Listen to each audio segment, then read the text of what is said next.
canción para nuestro Dios de Incazón del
Good afternoon, everybody. We actually have a little sound system here, and it does work.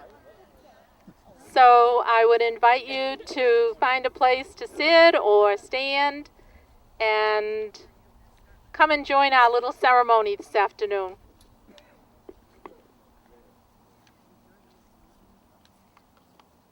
So, how are you? You're timeless. You never change. You're having a good time? Sure. It's worth the wait. Well,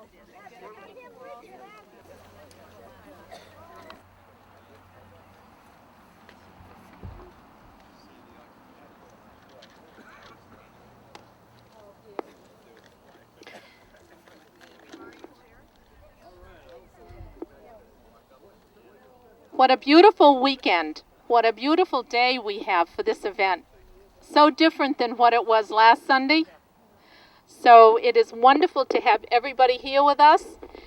You'll notice that the program will be somewhat different because the program was actually planned for last Sunday, and because this is a holiday weekend and because people had other commitments for this weekend, some of the people who would have been on the program and been present here were not able to come.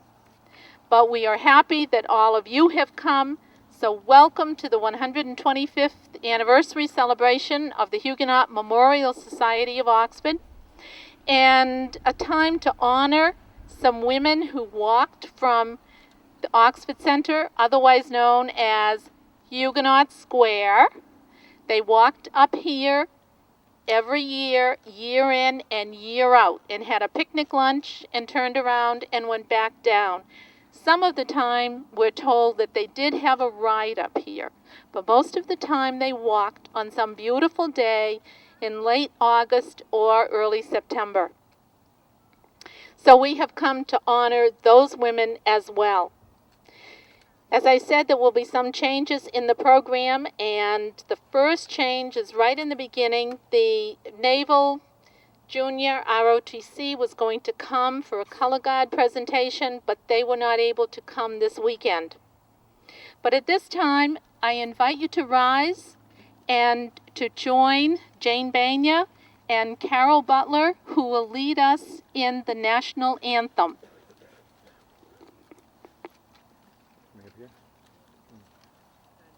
Oh, say, can you see by the dawn's early light what so proudly we hailed at the twilight's last gleaming, those bright stars and bright stars through the perilous fight, o'er the ramparts we watched were so gallantly streaming, and the rockets played where were bombs bursting in air, gave through the night that our flag was still there.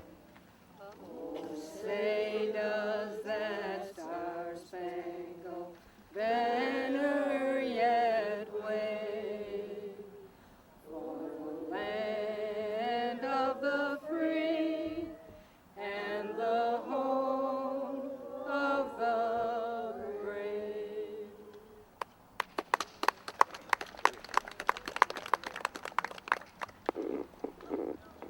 Thank you very much.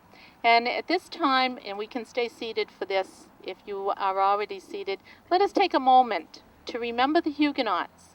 They were the people who came here in search of a place where they could worship as they believed. So let's just take a moment to really think about the French Huguenots who settled this town.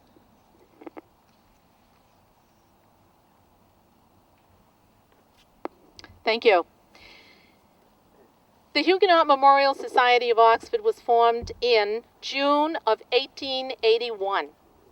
It was actually organized by a few women who were determined that the memory of the Huguenots would stay alive in this town, in this community, and in this state.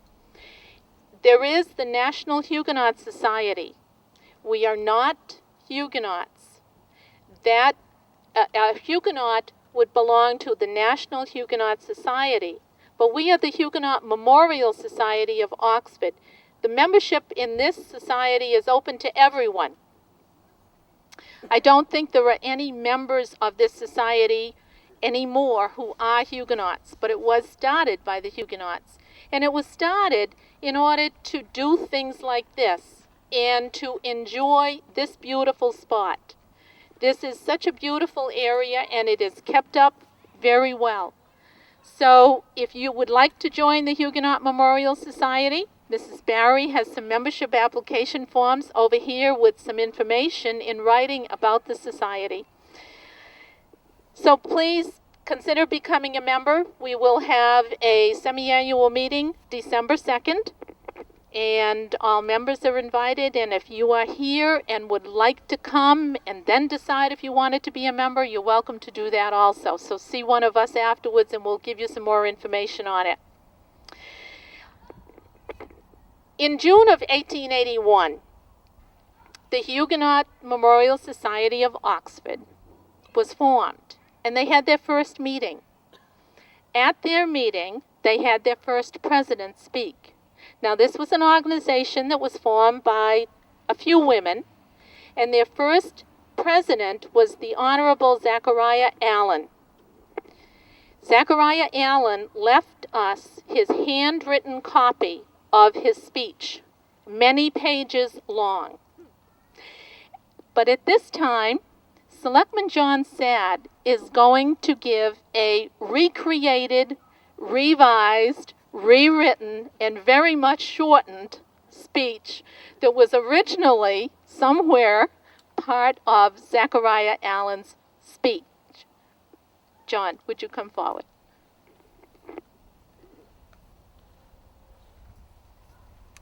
You might not need this. Thank you, Jean. Can everyone hear me? Okay. I guess Jean summed it up. When she told me that the speech was quite lengthy, I started having second thoughts and thought maybe I was going to be at the Cape this week, or maybe I was going leaf peeping, but then she told me it was going to be revised, and she put a lot of effort into it to bring it down a bit.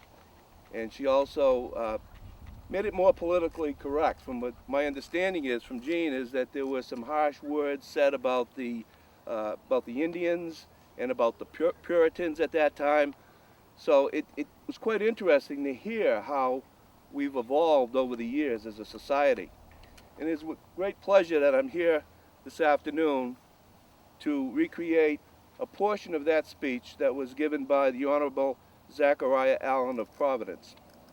And it goes as follows. In all the territory of the county of Worcester in 1687, there were but a few scattered settlements until the close of the war between France and England with the Treaty of 1713. Previous to this time, plantations had been granted in Lancaster in 1643, in Mendon in 1660, and in Oxford and Woodstock, which commenced in 1686. Only Woodstock remained, as a few settlers could be persuaded to remove to any of them until after the peace treaty of 1713. A few blockhouses dotted the principal points on the old bay path between Boston and Springfield when the treaty French Huguenot families exiled for their faith ventured into the wilderness to settle in New Oxford Village. The country outside the old established center of colonization in Boston was in fact a wilderness. The trail with its dangers and sufferings that attended in it were actual and countless.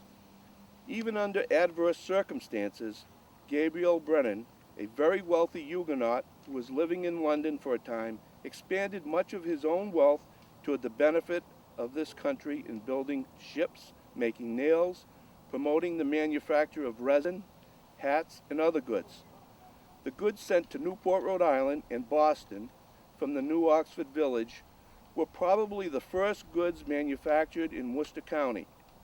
As a condition of acquiring this grant from the English, Brennan agreed to build a corn or grist mill, wash leather mill, and a sawmill. In addition, a chapel, or temple as it was called, was constructed.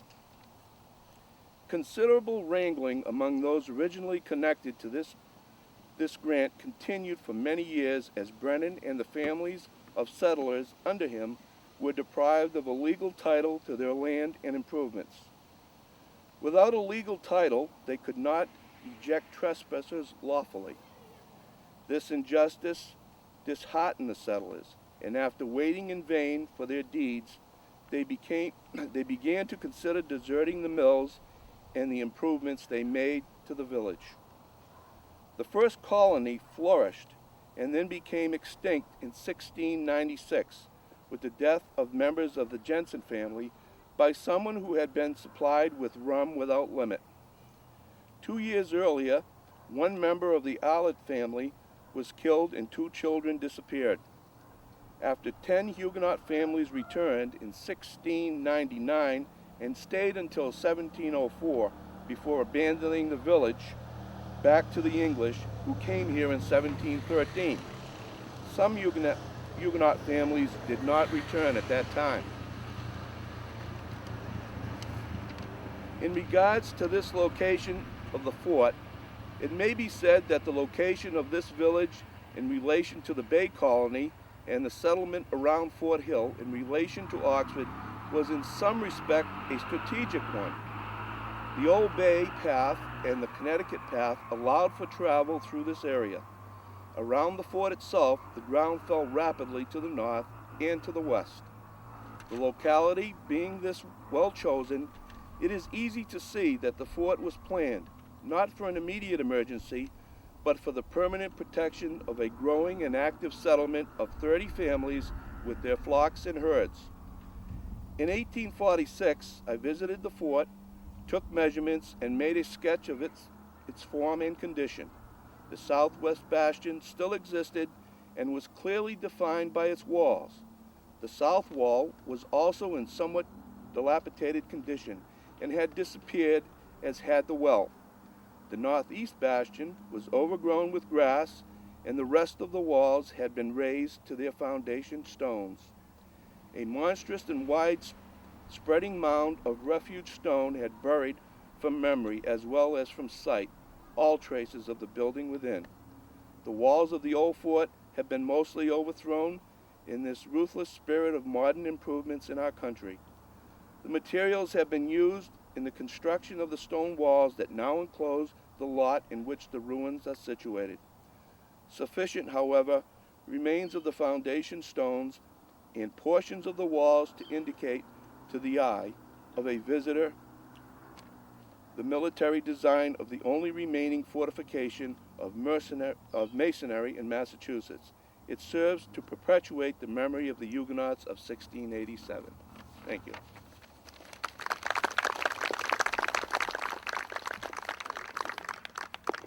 Thank you very much, John. And it is a much shorter version of the original speech. At this time, I'd like to introduce Representative Paul Frost, who is with us, and we are delighted to have him with us this afternoon.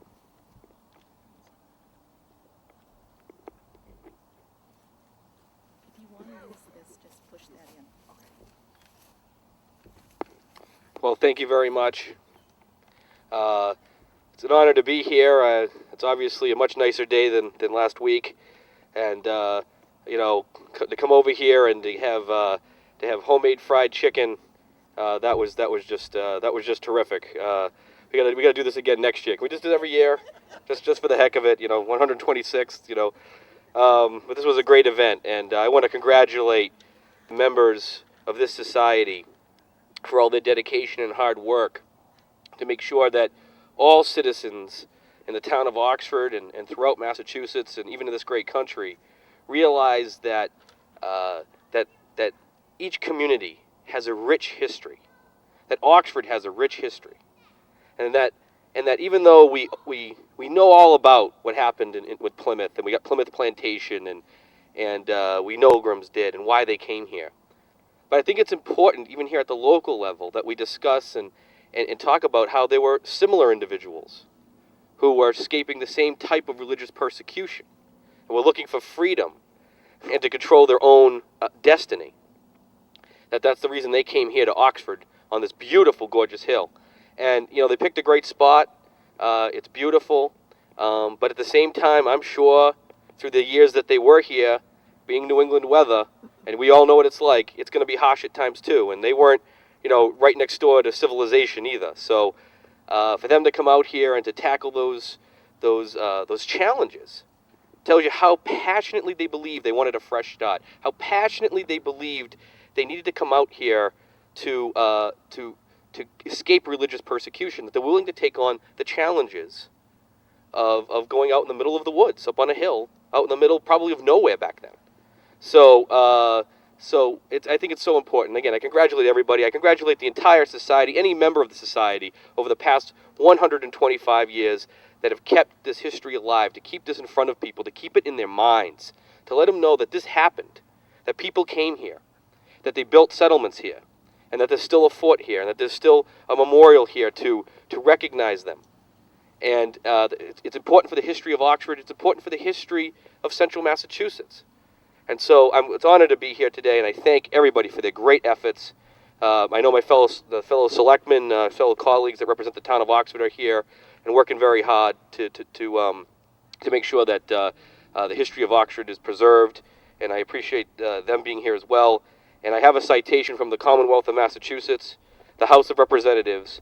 Be it hereby known to all that the Massachusetts House of Representatives offers the sincerest congratulations to the Huguenot Memorial Society of Oxford in recognition of the joyous occasion of celebrating its 125th anniversary. The entire membership extends its very best wishes and expresses the hope for future good fortune and continued success in all endeavors. Given this first day of October in the year 2006, it is signed by the Speaker, Salvatore De Macy. It is offered by State Representative Paul Kajowski, State Representative Mark Karen, and by me, State Representative Paul Frost. Congratulations and God bless.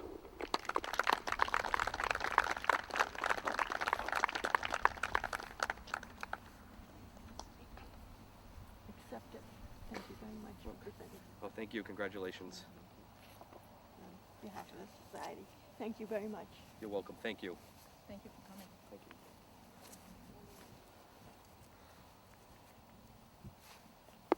Thank you very much, and thank you, Dottie Barry, for accepting the proclamation on behalf of the Huguenot Memorial Society of Oxford. At this time, I would like to say that Senator Moore had planned to be here last Sunday, but he had a commitment which prevents him from being with us today. However, he sent us a letter, and at this time, I would like to ask Russell Rowe to come forward and read his greetings. Thank you.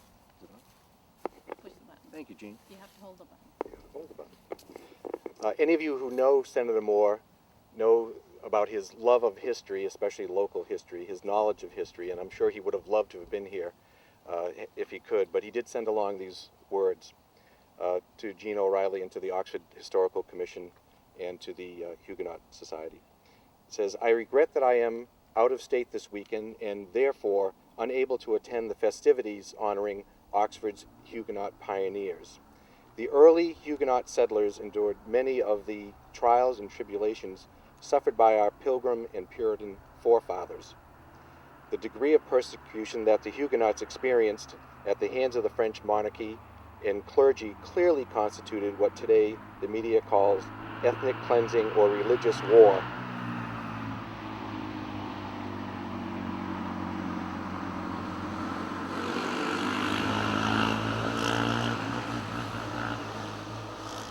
You know, it's those darn horseless carriages all the time.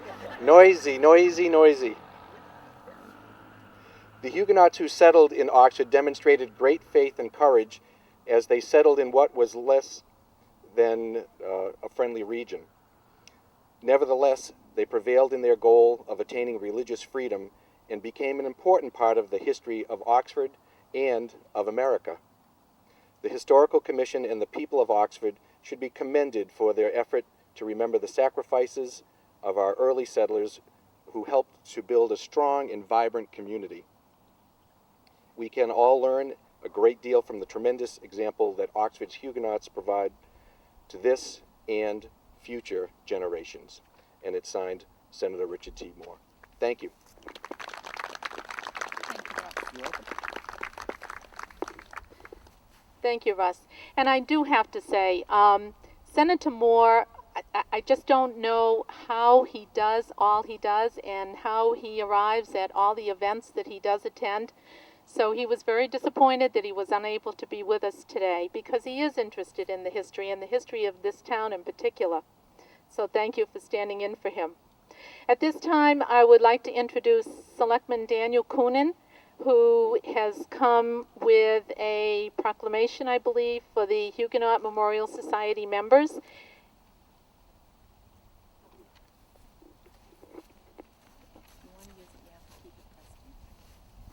Thank you, Jean. On behalf of the Board of Selectmen in the town of Oxford, as well as the town manager, we're here today not only, first of all, to thank the great members of this historical society and our commission that has really taken this as their key pet project, as a key project to the town of Oxford, to the community, and the rich history that we have here today. And also to the volunteers, not only in the society, but also our local Boy Scouts, the local endeavors, the local people in town that recognize this, that recognize what the Huguenots stand for Oxford's rich history, a history that we're all very, very proud of. So with that, I would like to read this proclamation. Whereas the Oxford Board of Selectmen take this opportunity upon the 50th commemoration of the annual walk and picnic at the Huguenot Fort to recognize the Huguenot Memorial Society of Oxford and honor them upon their 125th anniversary. And whereas on the 4th day of October, 1881, the Huguenot Memorial Society of Oxford was duly established under the laws of the Commonwealth as a corporation for the object of perpetuating by all appropriate means the memory of the early Huguenot settlers of Oxford. And whereas the society was formed by a few women who were determined that the Huguenots would be remembered as they were their very few descendants who remained in the area. It is distinguished from the National Huguenot Society, which is limited solely to those who can prove that they are Huguenots. And whereas it is most appropriate that we honor the society at an event at the Huguenot Fort, which is thought to be the oldest stone fort in the state of Massachusetts and Oxford's most historic site. The society, in cooperation with the Oxford Historical Commission, has organized work sessions at the fort over the years, and has worked very hard to keep the last remaining evidence of the French Huguenot settlement looking good. And whereas the society was also responsible for the granite obelisk monument to commemorate the Huguenots, which was donated by them and their descendants of the Huguenots and dedicated on October 2nd, 1884. In 1979, the society built an altar for Easter sunrise services, which has been held here for many years. In 1985, they urged the legislature to designate the bridge on Huguenot Road as the Huguenot Fort Bridge. In 1986, they organized the rededication of Huguenot Square, and they erected signs that provide information about the fort to the public. And whereas, for many years, the society has sponsored an essay contest about the Huguenots for 7th grade students at the Oxford Middle School, with generous prizes of $100, $75, and $50. They also donated $5,000 to the Oxford Free Public Library when the addition was built in the recent past.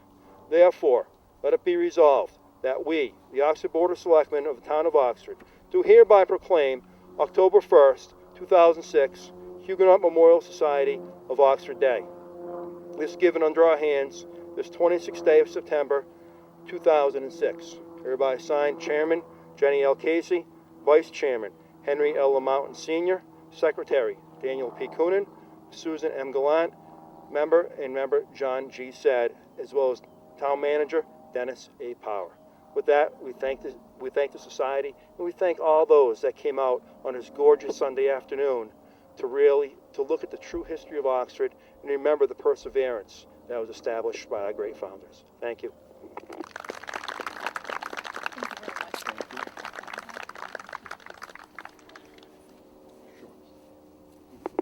At this time, I would invite Mr. Coonan to present the proclamation to Mrs. May White, who we're asking to accept the proclamation on behalf of the Huguenot Memorial Society of Oxford. May? Don't have to get up, I can sit down. Thank you. Here you go. Thank you very much. And at this time, let's identify some of the Huguenot Memorial Society members. Nobody has to get up, but just kind of give us a wave so we'll know who you are and where you are. I think the Walkers are members. Russ Rowe, Martha, Roger, Paul, Sam. Thank you so much.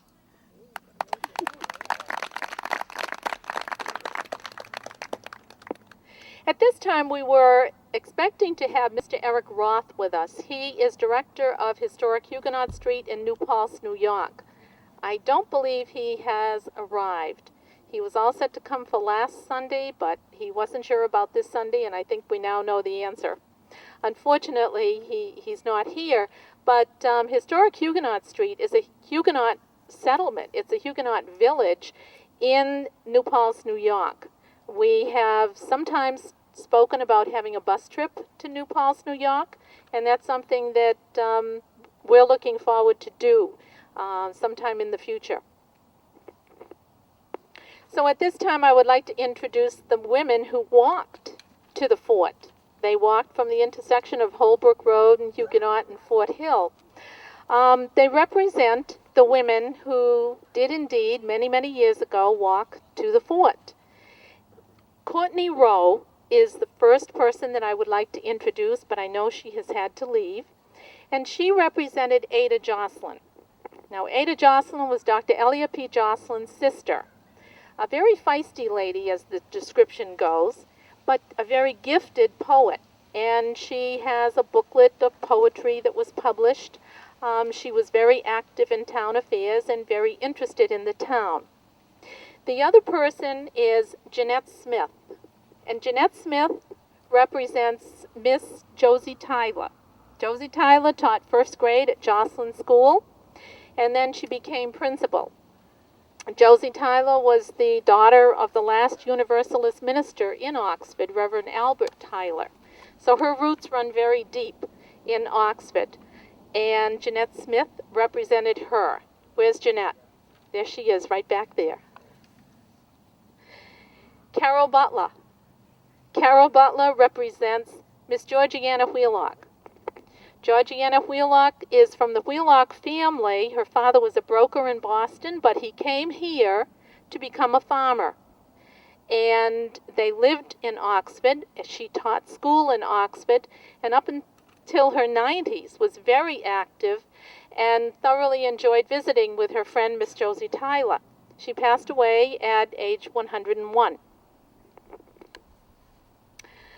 Irene Elaine represents Miss Helen Greenwood. Helen Greenwood taught for 2 years in Oxford because in those days, if you wanted to teach in Worcester, you had to teach in the country first. So she had to teach 2 years in Oxford, but you know, she didn't live in Oxford, but I think once she came here, she never really left, even though she taught in Worcester for, I believe, 42 years. She was a secondary teacher. She taught English and botany, I believe. Very, very gifted. A very gifted artist. Did a lot of photography. And she has left us with some wonderful photographs of how Oxford used to look. Abby Rowe represented the children of Oxford, who were taught by these three teachers. So we have the four people. We have Ada Jocelyn, Josie Tyler, Georgiana Wheelock, and Helen Greenwood. Thank you all very much for representing these wonderful, wonderful ladies.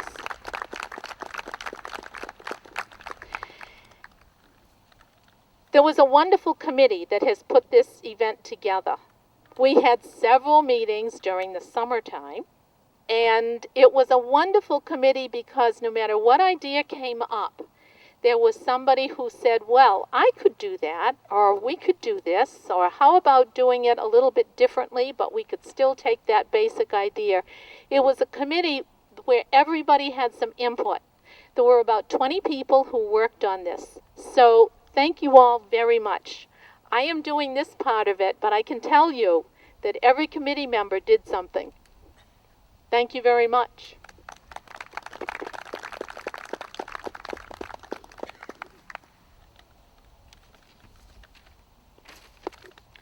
Sometimes we wonder, who were the Huguenots?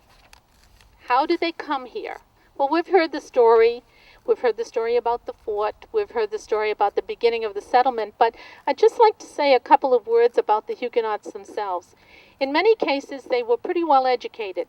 The Huguenots who came here were fairly wealthy, and they were pretty well educated. They came here to live. They came here to settle, and they came here to stay. However, fate did not allow that. They didn't stay that long. They stayed a total of about 14 years. But they came here with their boxes of plant material from their native France. They came here with their grapevines. They came here with their herbs, seeds, and roots and cuttings. They came here with the ability to have plum trees and peach trees, to plant currants, gooseberries, asparagus. They came here to put their roots down and to stay here. They were a wonderful, industrious group. When we look at what they did in the short time that they were here, it is truly amazing. They built a church. They built a sawmill, a wash leather mill, because the French Huguenots pretty much were the only people who knew the process that went into taking the pelts and making them into gloves and hat making. And then those products were shipped down to Gabriel Bernon in Newport. But they were very industrious, and they did so many different things. They actually built this fort as well, and they built the fort, sometimes we say for protection, but in this case, in those days when you came into the wilderness, the thing to do seemed to be to build a fort. There was a lot of peace here initially, and yet the Huguenots still built a fort. We know that in 1694, several families probably lived in the fort because there was some unrest in the area.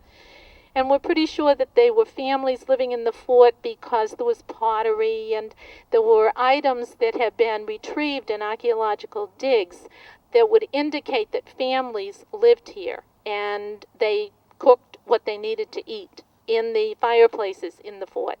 Each man in the Huguenot family was given 50 to 100 acres, and it depended upon the size of his family as to how much acreage he was given. But he was given this land, and this is where they planned, as I said, to settle. So they built their houses, they built their mills, they built their church, and yet they abandoned the settlement in 1704. It was just no longer safe, they believed, for them to stay here. Now, some of the Huguenot families did come back to Oxford.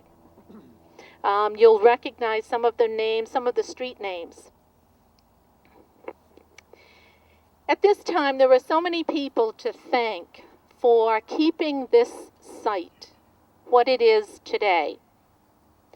It's about 8.5 acres, and in the 1870s, the few women who formed the Huguenot Memorial Society of Oxford urged a few men to make some purchases. One of the men was George Sigourney, you know Sigourney Street in Oxford, and his cousin Sigourney Butler, and William D. Ely, who was the son-in-law of the gentleman whose speech John Sad read. Each of them purchased some of this property, and they in turn deeded it over to the Huguenot Memorial Society of Oxford for safekeeping. So they took their own money, and there is no evidence of any money changing hands from the society because the women had formed the society, and my guess is they didn't have the money, but the men did. So the men purchased the land, deeded it to the society, and here we are today on town property. At this time, we can say that in, I believe it was 1979, that the Huguenot Memorial Society deeded the land to the town of Oxford. Shortly after, it was put on the National Register of Historic Places, and then shortly after that, there was a preservation restriction which prevents development of the property placed on it as well. So we're grateful to the society for our predecessors for deeding this land to the town. We're grateful to the early society members who took the stones that the farmers in the area had thrown into the fort to get rid of them. As they cleared this land, they threw stones over the wall inside the fort, and they began to pile up year in and year out. So when the Huguenot Society, Memorial Society was formed, they wanted the stones out of the historic Huguenot fort. They came out. And if you look at the monument, you'll notice that it's up on a knoll. That's the pile of stones that came from inside the fort. Now that's not the wall stones of the fort, but those were the field stones that the farmers had put in there to clear their fields, and they needed to come out. So they put them in a pile in the middle of the field, and then when the society wanted to put a monument up there, they chose that site. So they put some soil on top of it and placed the foundation for the monument on top of all that. So we have the monument on the mound in the middle of the field. We're grateful to the people who conducted an archaeological dig in 1880. In 1880, they did a lot. We're grateful for the mapping that was done in 1920. The brochure that you have has some reference to the fort and the placement of different items that were in the fort. We're grateful to the archaeological dig for the archaeological dig that was done about 20 years ago, at which time this whole area was very well documented. And at this time it's declared that there needs to be no further archaeological digging because all the documentation that they have, that they need, they actually have. We're grateful to Lorenzo Bilodeau and to George Hast for constructing the altar that you see to the back of the lot. You can see it right over to the right. They built that, and it was dedicated in October of 1980. We're grateful to the neighbors around the fort who have joined us for our work sessions. We've had a couple of sessions, usually in November, and we chose November in the beginning because this place was just covered with poison ivy. And it was covered with brush right behind you along the street and over to the right and in front of the fort itself. It was all brush. It was all voluntary growth that didn't belong there. The neighbors came and they helped us cut the brush. We cut and cut and cut. And at different times, a couple of Boy Scouts have come and organized some work sessions. Timothy Heselton and Michael Murphy have each earned their Eagle Scout Awards by gathering people together, some of their parents and other Boy Scouts and some of their family members, some sisters were involved also, and they cut brush. So a lot of work has been done up here, and we thank everybody for having done it. At this time, I am going to read the names of the people who have worked here.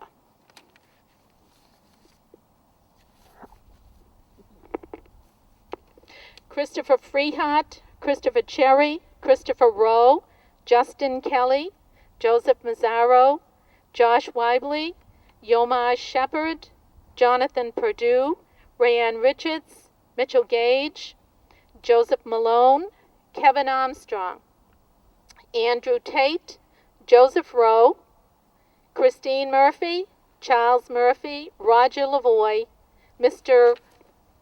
James Walker, who coordinated the work with the Scouts also, Ben Domi, Josh Escobar, Jared Kennan, Colin Malone, Alex Macbeth, Nick Murray, Ryan Simoneau, Daniel Skibos, and some leaders in charge, Ron Simoneau, Thomas Skibos, David Escobar, Don Malone, John Kelly, Ron Rowe, and one of the Rowe family members who was over here as an exchange student from Germany also. Now, we are using two different lists that were given to us if there are any scouts that you know of whose names were not mentioned, I would appreciate it if you would let us know, let Mrs. Rowe know, or let me know, and we will see to it that they are given certificates. At this time, I'm not sure that any of these people are present. Is anyone present? Anybody whose name I mentioned? Okay, at this time, what we will do is to give the certificates of appreciation, which we have for each of those children and adults. We will give them to the scout leader, and then they can distribute them from there, because each of those people mentioned has a certificate of appreciation that we would like to give to them.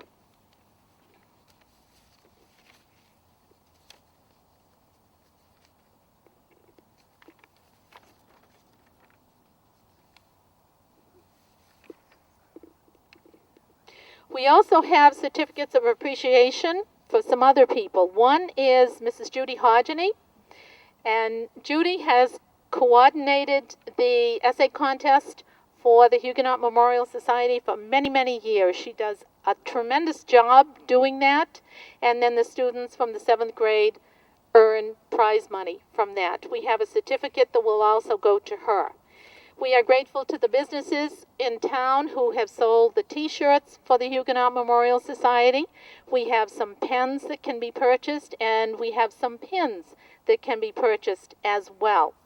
We also have a certificate of appreciation for Herb Reinhardt and George Hoare, because they actually worked together to build the sign that is down behind me, and they put it in place identifying this historic site.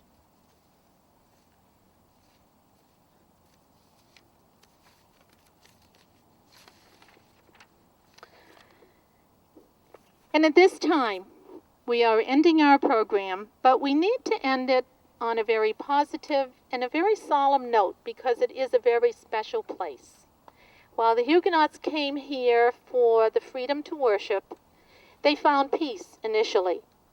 And this was a place of peace for them. So we hope that it will be a place of peace for each of us all through the years. So I would invite you to stand at this time, and we will join hands. We're going to close the program by singing "Let There Be Peace on Earth." And I would invite Carol Butler and Jane Banya to once again lead us in song.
Let this be my solemn vow, to take each moment and live each moment in peace eternally. Let there be peace on earth, and let it begin with me. I am not a singer. My son is the singer, and he was supposed to be here today. So let there be peace.